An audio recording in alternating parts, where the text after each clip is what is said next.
प्रणाम। हम शिवनाथ। अभी अपने सुन रहल बानी शिक्षा संस्कृति मंत्रालय मध्य प्रदेश के सहयोग में कक्षा 9 से लेके 12 तक के विद्यार्थी सब लक्षित लागू औसत दुर्व्यसन आ ओकरा आदत से होखे वाला खराबी के संबंध में तैयार गई रेडियो कार्यक्रम बुझे वाला बात। ई रेडियो कार्यक्रम बुझे वाला बात अपने परसा के Narayani FM 103.8 megahertz, Indreni FM 97.6 megahertz आ रेडियो पोखरिया 105.8 मेगाहर्ज पर एक के साथ सुन सकतानी। अभी मध्य प्रदेश में खास करके लागू औसत दुर्व्यसन को बड़का समस्या के रूप में अगाडि बढ़ रहा बा। ई रेडियो कार्यक्रम हमनी खास करके विद्यार्थी लोग के लक्षित करके तैयार कैले बानी और आज के कार्यक्रम में हमनी से बातचीत करे के खातिर राजकुमार तमांग बानी। वहाँ पूर्व लागू औसत प्रयोगकर्ता भी हैं। अभी वहाँ ई जौन एगो लागू औसत प्रयोगकर्ता लोग बाटे वो लोग के सुधारे के अभियान में लागल बानी। वहाँ के अभी एगो बहुत बढ़िया अभियान में लागल बानी। पूर्व लागू औसत प्रयोगकर्ता हैं, अपन अनुभव के शेयर करत लोग के एकरा विषय में जनचेतना जगा रहल बानी। ई रेडियो कार्यक्रम बुझे वाला बात में आज हमने के वहाँ से बातचीत करम सन। जी, कार्यक्रम में अपने के स्वागत बा। बहुत बहुत धन्यवाद जी। अपने के ई कार्यक्रम हमने के खास करके 9 से लेके 12 तक पढ़े वाला लड़का लड़की लोग के किशोर किशोरी के अवस्था में जो लोग रहेला कि लागू औसत दुर्व्यसनी के एगो कुलत कहा जाला, आदत कहा जाला, आदत में फंसे वाला उम्र के रूप में भी देखा जाला। अपने भी एगो पूर्व लागू प्रयोगकर्ता भी बानी। थोड़ा अपन के जीवन सुनल जाओ कि कैसे अपने वो एगो घन चक्कर में अथवा कुलत में लाग गई, उसे कैसे निकलने का बा। अपने के जीवन के कुछ बात सुनल जाओ कि दूसरों लोग के प्रेरणा मिली। सर्वप्रथम तो धन्यवाद बा अपने के ये एगो आज हमरा के यहाँ बोला के जोन हमार जोन विगत के जोन हमार जीवन बा, जोन हमार लागू औसत संबंधी बा, वो चीज के अपने के मतलब फ्लैश कराए में बहुत बहुत धन्यवाद बा अपने के। देखिए अभी 2053-54 के बाद जब हम चिल्ड्रेन वर्ल्ड स्कूल बाल संचार स्कूल में हम पढ़त रहनी 8 में, तो वो टाइम में एक किस्म के क्रोमोजोम रहे। मतलब हमार बाबूजी सब इंस्पेक्टर रहलन, असै रहलन नेपाल प्रहरी के। वो टाइम में जो लाइसेंस के जो मतलब वितरण होत रहे वो नेपाली प्रहरी से वितरण होत रहे। हमार बाबूजी वहाँ के इंचार्ज भी रहलन।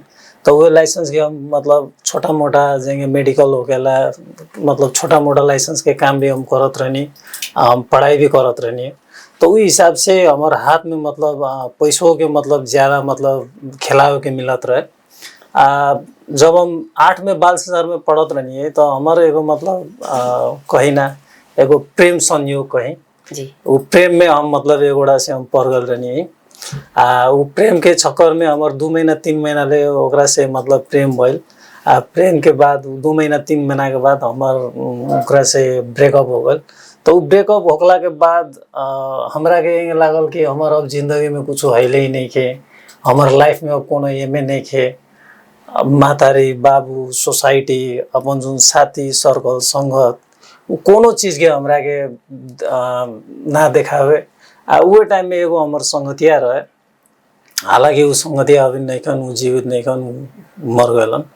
वो हमरा के एक बार मतलब ऑफर कैलन कि काला इतना टेंशन में बैठल बाड़ी, तू काला इतना प्रेशर में बैठल बाड़ी, सबसे तोरा निमन आइडिया हम बताओ तनी, एक बार चलो हमरा संगे टेस्ट करल जाओ कह के। तो हमरा के था भी ना रहे। तो फर्स्ट टाइम में तो मतलब सिगरेट विगरेट तो नॉर्मल चीज़ है, सिगरेट विगरेट पीते रहनी है। तो हमरा के मैरिज होना वो टाइम में हमने के कहते हैं अभिन के जोन जुग के अभिन के जोन युवा सन बा बहुत नाम बा ओकर गांजा के। तो हमने के हमरा के गांजा टेस्ट करेलन।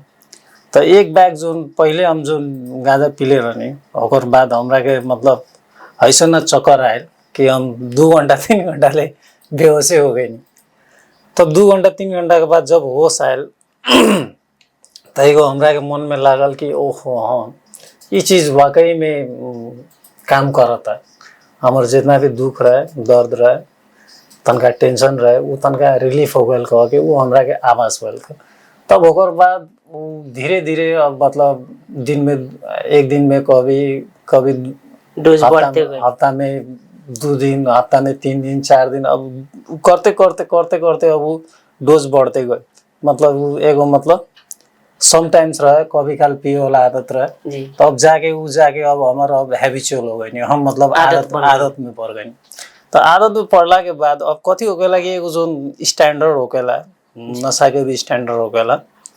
गांजा पियत रहनी, अब गांजा से भी अब हमरा के ओकरा से भी मतलब हाई डोज में हमरा के चाहे के पड़ल। तो वो गांजा के साथ साथे जो नई खोकी के हमने के सिरप कहनी सन, जी फेंसिडिल वो टाइम में नाम रहे, तो वो पिए लगनी सन। ओकर बाद ब्राउन होते होते होते होते हमर मानी ना 13 बरस 14 बरस तकले हम ई मतलब एगो लागू औषध के दलदल में हम फंसनी। लास्ट में जाके हमार मतलब ऐसा स्थिति हो गई कि मतलब हमरा के इंजेक्टिंग भी हमरा करे के पड़ल। कैसे कि अब नशा के आदत लाग गई, अब पैसा कति बाकी, अब फेंसिडिल के रेट तनका हाई हो गई। ओकर बाद इंजेक्टिंग में हम घुसनी। इंजेक्टिंग में कति रहे कि तनका पैसा वो टाइम में कम रहे, टीटीजेसी मिलत रहे, 40 रुपया मिलत रहे। तो वही चीज़ हमने का मतलब टीटीजेसी यूज़ करनी। तो वो में जो कंपोजिशन रहे, वो कंपोजिशन में जो भेन में हमने के लेवल जाला, तो वो चीज़ लेते लेते लेते लेते मानी ना हमारे शरीर के अभी भी देखें तो कोनो मतलब भेन नहीं के उतना कोनो काम भी ना करे नस। तो उतना तकले हम वैसे स्टेज में हम पहुँच गए रहनी। तो ये अपने के 13 बरस 14 बरस ले हमरा के मतलब एगो माया के जाल में इतना ना हमरा के फंसवा दिलक कि हम मतलब दायां बायां कोई ना देख, सीधे हम अपन जब भी मतलब अपन लाइफ के एगो मतलब हमार खाए वाला हमार मतलब खा के ही हम मरे कह के वो हमार मतलब मनसाई हो गल रहे। तो 14 बरस तकले लगभग मानी ना हम अपने आप के मतलब एगो नशा में ढाल के, नशा के आदि होके एक दिन खाए के ना मिलस तो लागस कि हम मर जाए कि हमारे सांस फेरे में हमरा के बेचैनी होके खाए मन ना लागे, नींद ना लागे, छटपटाहट होके तो क्यों भी हमरा के चाहिए। तो ओकर खरे खतीरा अब एगो हमारे बाबूजी हमरा के 2 बेर घेरवलन भी, गाड़ी में वो पेट्रोलिंग करत रहे, हमरा के ओड़ा में जाके घेरवा दे। 7 दिन तक ले हम थुनुआ में हो गए। तेपरो हम निकल के फिर उहे लत में हम लाग गए।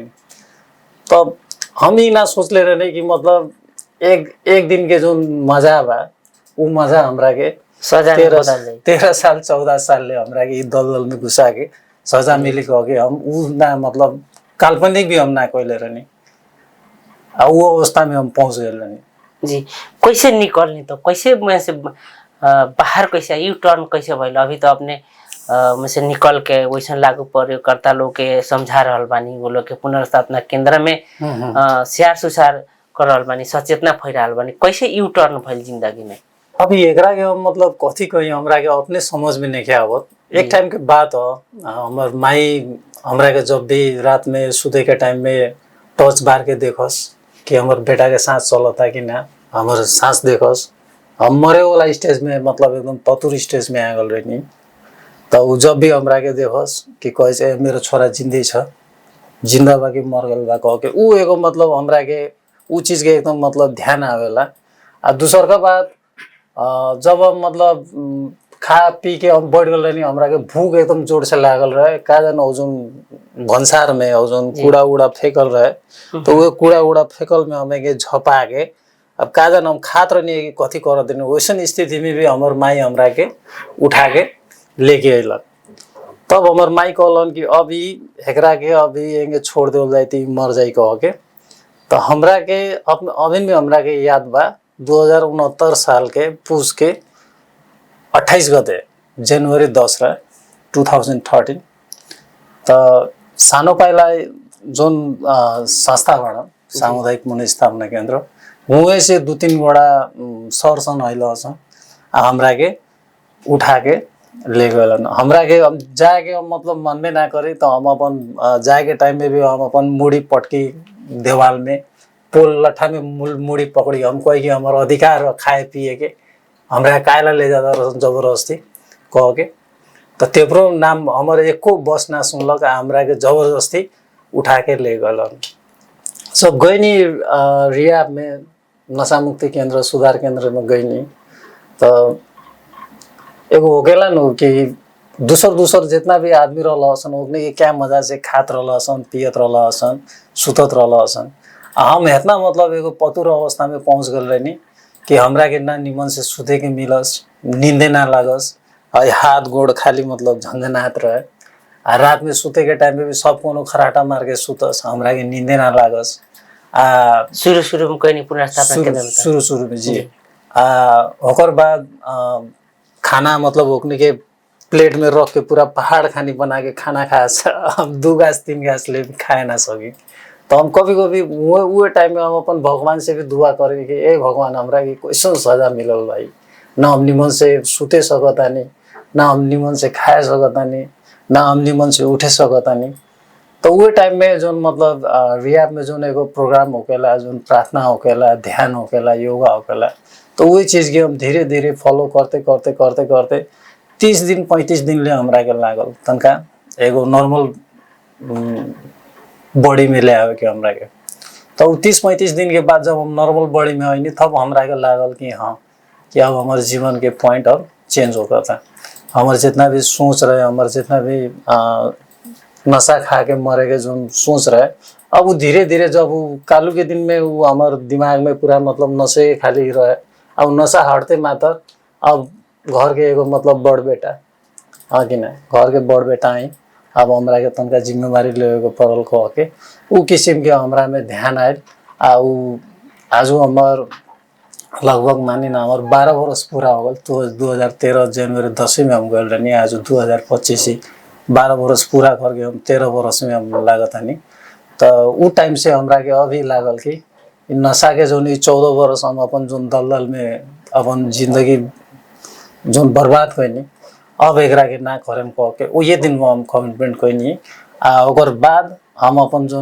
उपचार के दौरान भी हम अपन मतलब घरे ना जाई हम वो बैठी जितना भी खाए पिए वाला आदमी सन आवे सन दुर्व्यसनी सब आवे सन ओकनी सन से 1 to 1 करी ओकनी से बातचीत करे वो हिसाब से हमरा के एगो इंटरेक्शन भी हो गल हमरा के लागल कि ई ड्रग फील्ड में हमर खतीरा मतलब ई ड्रग फील्ड में हमर मतलब जोन भूमिका बा ये जरूरी बा कह के अब ये मतलब आज तक ले 12 वर्ष के यात्रा में हम ये मतलब लागू सो दुर्व्यसनी के सेवा क्षेत्र में काम करता जी जैसे मैं बुझे वाला बात वो का बा आपने भी कहनी है कि जब कोनो किस्म के चोट पहुंचला दिल में मन में चोट पहुंचला तो वो बेरा के सहारा के रूप में बन जाला आ ठके एकरा के आदत लाग जाला अभी खास करके किशोर किशोरी 9 10 12 11 में पढ़े वाला लड़का सब पहिलका लव के चक्कर में अथवा कमे उम्र में के लव के चक्कर में अथवा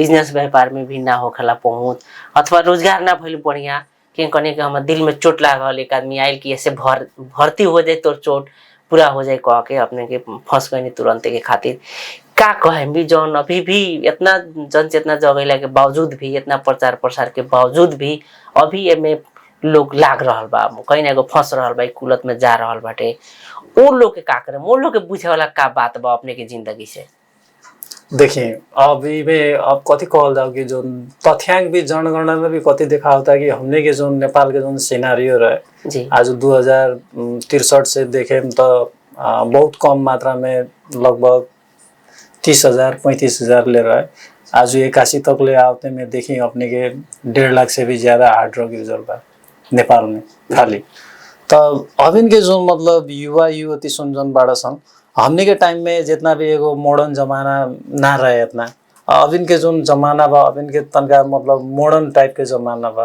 कितना अब देखी अब जितना भी अब दवाई सब भइल दवाई सब के सब मिसयूज करके कितना निमन निमन दवाई हमने के मतलब बैंड हो गल बा तो हमार मतलब आए वाला जो युवा युवती से कथी कहे बा कि जितना भी मतलब ये गलत जो मतलब एडवर्टाइजिंग बा हमने के टाइम में खुकुरी चुरोट खूब चलत रहे सांस एगो एक मात्र छाना तो वो टाइम में जो एडवर्टाइजिंग जो रहे वो एडवर्टाइजिंग के देख के कथी लागे मन में हाँ हमरो एगो मतलब एक्साइटिंग एडवेंचर आई का कह के तो वो जो एगो जो नकारात्मक जो एडवर्टाइजिंग बा वो एडवर्टाइजिंग से तनका ध्यान हटावे के अब जेंगे अपने के दारू में देखे हाँ कि ना, दारू में कहला दम है गम, मतलब वो सारा चीज जो एगो एडवर्टाइजिंग बा, खास करके वो एडवर्टाइजिंग के भी हमने के मतलब एगो एट्रैक्टिव हो गए नहीं।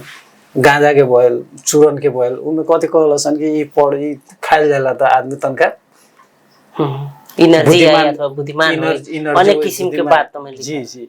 तो उ चीज के जोन आदमी के जोन हमने के युवा युवती के जोन माइंड में स्टेट होल बा, उ चीज के हमने के हटाए के पड़ल पहले।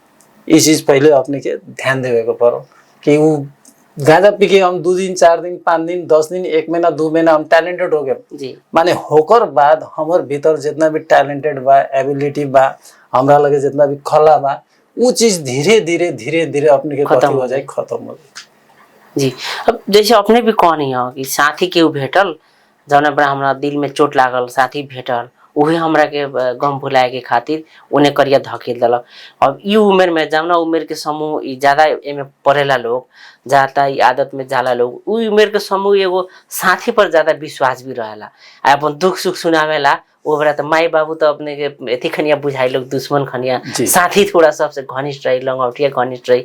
अब एकदम घनिष्ठ संगति वैसन में पड़ल बा, वैसन अपने के प्रभाव में पार देता, तो एकरा से कैसे बचल जाए अपने के अनुभव से? काहे कि अब बहुत दिन से अपने ये क्षेत्र में अब लागल बानी, ओकरा के इग्नोर कैसे करल जा सकता साथी के संगत के? अभी देखिए ई मतलब बहुत एगो चुनौतीपूर्ण ई समय बा, ई जोन मतलब ई जोन ई मतलब एज बा।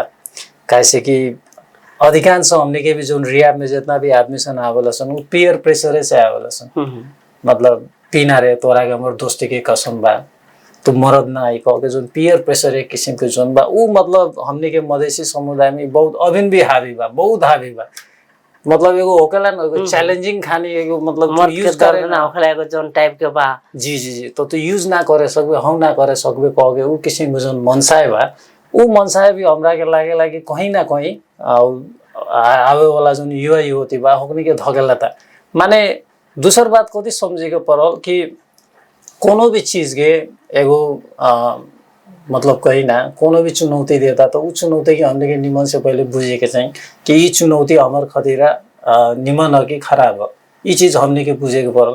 कैसे कि देखिए गांजा पिए वाला दारू पिए वाला के ना चाहेला, गांजा पिए वाला कथी समझेला कि हम फकीर है, हम राजा है, हम दरुआ खानी थोड़े है कि दारू पी के नाले में गिर जाए।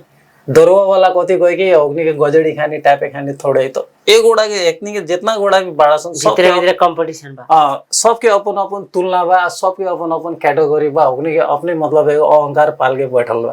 तो जोन चैलेंजेस जोन देता जोन मतलब चुनौती बा एगो मतलब जोन पीयर प्रेशर जोन बा, उ पीयर प्रेशर से भी हमने के जोन कम्युनिटी बा, हमने के जोन कंपनी बा, उ कंपनी हमने के मतलब हमने के हाथ में बा सेट करेगे कौन कंपनी हमारे ला ठीक बा आ कौन कंपनी हमारे खतीरा बेठीक बा। तो कंपनी अपने से अपने के जोन किस्म के क्रिएट करे उहे किस्म के हिसाब से होकेला। एगो चाय हमने के ठेला में पियम तो 20 रुपया होकेला, कैसे वहाँ उहे लेवल के आदमी मिलेला। आ 500 रुपया के चाय हमने के 3 स्टार 5 स्टार मिलेला, तो उ किस्म के इन्वायरमेंट वहाँ होकेला। तो अपन हाथ में बा इन्वायरमेंट कैसन बनाए के हमरा के कैसन कंपनी में हमरा के ज्वाइन करे बा, कैसन पीयर प्रेशर से हमरा से दूरी संगत करे के बा, कैसन से दूरी बनाए के बा, ई थोड़ा हमनी के ध्यान देवे के पड़ी जी। अब ई हमनी के उम्र में ज्यादा कह के हमनी के बात कर रहल बानी 9 से लेके 12 तक पढ़े वाला विद्यार्थी सब के खातिर उ लोग के खातिर उपलब्धता कितना सहज बाटे, जैसे ड्रग के अथवा लागू पदार्थ के, काहे कि तो अब एगो बैंड वाला चीज बा तब भी वो लोग के मिल जाता। कितना बा हमने के बीरगंज आसपास के अथवा परसा जिला के क्षेत्र में कहल जाए तो सहजे बा कि कठिन बा? ई देखिए एक तो हमने के मतलब क्रॉस बॉर्डर एरिया में हमने के बानी सन चारों ओर होकेला, जंगे गांजा पिए वाला आदमी के था होकेला कि गांजा कहाँ मिलेला, दारू पिए वाला आदमी के था होकेला कि हाँ कहाँ निमन दारू मिलेला।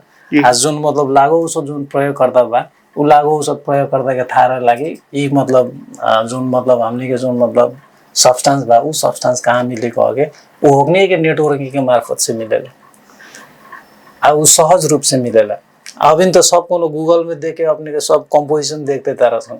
अब देखिए टर्माडोल इतना निमन मेडिसिन रहे जी, ओकने के एक कंपोजिशन बना के फार्मूला बना के आज वैसे निमन दवाई भी अपने के देखिए बैंड हो गल नेपाल में। का मतलब दवाइयों के चेंज करके कुछ मिला के बना देता जी जी, एक ने के फार्मूला बना देता सन जी। माने जे जहाँ बउए में अपन टैलेंट देखा होता ना। जी अब इस सब में माई बाप के पीड़ा के यदि अनुभव कल जाए तो अपने बहुत मार्मिक बात भी कहनी है कि माई हमर हरदम हमरा के छुए जास के लड़का हमर जियता कि ना जियता, अथवा केनहु गिर गई रहनी तो वो अवस्था में से भी माई लियली। हालांकि वैसे तो कहल जाला कि माई बापे ह, केहू कुछ कहे तो कहा, लेकिन माई के ममता दूसरा केहू से पूरा ना हो सकी। ई अवस्था में माई बाप लोग के ऊपर का गुजरत हुई, का महसूस करेंगे, अब आके का अपने सोचता नहीं, काहे कि कुछ सुनल जरूरी बा। जे ये युवा लोग बाटे, कुछ लोग चल जाता, उ लोग कहेला कि हमार माइए बाप हमार दुश्मन है, अथवा हमार माइए बाप के चलते हम हई हो जाता नहीं। वो बेरा कही लो, वो बेरा शायद हमरा लगता है कि अपना हो कहत हो कि हमार बाबू हमार ना हन, दुश्मन हवन। तो वो बेरा अब बुझाता अपने के का बुझात हो कि माई बाप लोग पर का गुजर लाई। एगो लड़का यदि लागू पदार्थ के प्रयोगकर्ता हो जाता टे, सेवन करे लागता, ओने ओरिया चल जाता तो का गुजरेला ओकर तनका थोड़ा। हम अपन अनुभव तो मतलब कहम तो हमरा के तनका अभी भी दुख लागेला। कैसे कि हमार बाबू के चाहना रहे कि हमार बेटा दुर्व्यसनी ना हो, निमन से हम जो एगो पुलिस के जो मतलब कम्युनिटी में बानी, हमार बेटा भी पुलिस के जागीर करो। माने उ चीज हमरा के हमार बाबू के हमरा के दिखाए के ना मिलल। जब हम क्लीन होकनी तब तक हमार बाबूजी गुजर गए। मानी ना अपने के 6 वर्ष की 7 वर्ष के बाद हम रिकवर होइनी। तो इस चीज के हमरा के जब भी दुख रहेला कि हम एगो जिंदा मतलब जब हमार बाबूजी जब जिंदा रहलन, हम उनकरा के एगो मतलब क्लीन होके ना दिखाए सकनी, ओकर अगाड़ी हम निमन मतलब बेटा बन के ना दिखाए सकनी। ये हमरा के जब भी मतलब हमार मन में जब भी लागत रहेला। जोन माई के जोन कहना बा, जोन माई हमार आजू हमार मतलब एगो हम तो अपने आप के डेड मैंने समझेनी, एगो मरल व्यक्ति समझेनी, जे आजू हमरा के जिंदा कर देलन। हमार माई ऊपर भी हमरा के बहुत मतलब दिल से हमार कृतज्ञता बा। साथे साथ में जोन हमने के जोन सानो पाइला संस्था बा, सानो पाइला संस्था के भी हम हृदय से अपन कृतज्ञता व्यक्त करतानी। जोन मतलब आजू के जोन मतलब देखे वाला जो नजरिया बा हमार माई बाबू ऊपर, एगो मतलब आध्यात्मिक सिद्धांत से हम देखेनी कि कालो के दिन में जितना भी हमार बारे में हमरा के टोकस रोकस, तो हमरा के कालो के दिन में मतलब एगो बुझाए कि हमरा टॉर्चर देता, हमार लाइफ में इंटरफेयर करता। माने आजू आगे हमरा के मतलब एहसास भेल कि हमार माई बाबू हमरा के एगो काट के रास्ता में चला के खोजत रहे। काट के रास्ता के मतलब एगो मतलब निमन अपन पढ़ाई पढ़, अपन निमन मतलब रास्ता चल, उ रास्ता में आज चलवा के हमार माई बाबू हमरा खोजत रहल। माने हम पहले ही फूल के रास्ता में चल लिए, जे ओकर बाद हमरा काट में रास्ता के चले के पड़ल। ओ बेरा अपने को बुझाए कि हमने के उ लोग बेकार बात कहता, बुझे ना सकल जाए उस समय में, लेकिन आज बुझला पर उहे बात ठीक लागता। काहे अपने को अनुभव शेयर करिए कि जब एमे लोग शुरू में जे जाला ओकरा पहिलका दुश्मनी घर के लोग से होखेला। बहुत सारा लोग के बात सुनला पर घर के लोग मना करी, घर के लोग समझाई, तो ऊपर का हो कि द्वंद्व पैदा हो जाला घरे में। ना सकला अवस्था में लोग रिहेब सेंटर में अपन लड़का लड़की के चाहे भाई के चाहे केहू के बैठावला, केहू के चाहना इच्छा ना हो। हम ऐसा अवस्था में हमनी के पर्सा जिला के लोग के बचाव खातिर, ई उम्र के बचाव लोग के खातिर का करे के पड़ी कि कम होखे। अभी पूरे तो और नहीं जा सकला, कहीं ना कहीं ऐसा चीज बा, अपने कहीं कि नेटवर्क बा, कहीं ना कहीं वही लोग के पता लग जाए। ये में हमनी के का ध्यान देवे के पड़ी, का हो सकता हमनी के उपाय?